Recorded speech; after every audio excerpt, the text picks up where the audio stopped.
We all fall down. It's been a cold, sleepy day.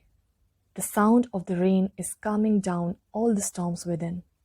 She is thinking while chewing on the nib of her pen, shaking it in between her fingers in mid-air while taking pauses in between, careful enough not to let the ink spread on her lips.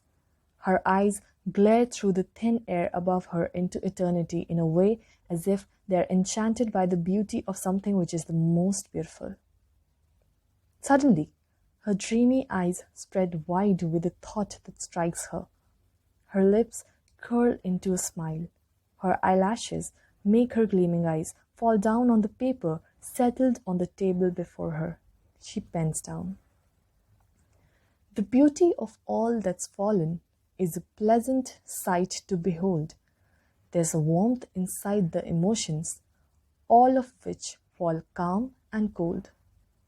She smiles as she puts her pen down.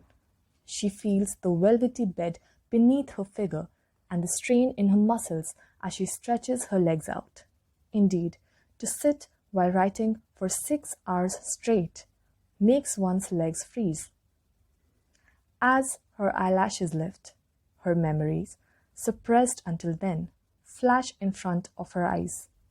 She recalls about when she had poured her heart out to someone who thrashed and crushed it into pieces, about when she was doomed and started doubting herself, about when she shattered and then recollected herself into a whole again and smiled.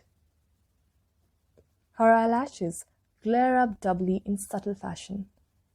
As she tilts her head dreamily towards the left, her long, thick hair falls from her shoulders softly and settles on her left.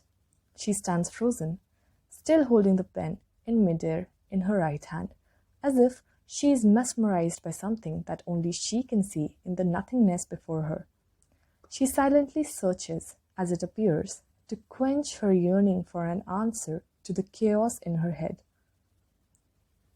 Alas, when tired with holding up our fatal pride and crown, overburdened with emotions to purge, heavily we all fall down. Entire night she dreams, with her eyes open, about intermingling her future with her past, wondering how different would her past have been only if it would have taken place in her future. She recalls how she cried when she was pressed on thinking about whether her decisions were right according to the people, and how numb was she when she was left alone to tackle with the consequences when those turned out to be totally undesired. How they made her stronger and more beautiful. She grinned while scribbling. For my heart to beat and breathe, it has to fall down and rise up. For when the line falls flat and straight, it is the start of a journey to above.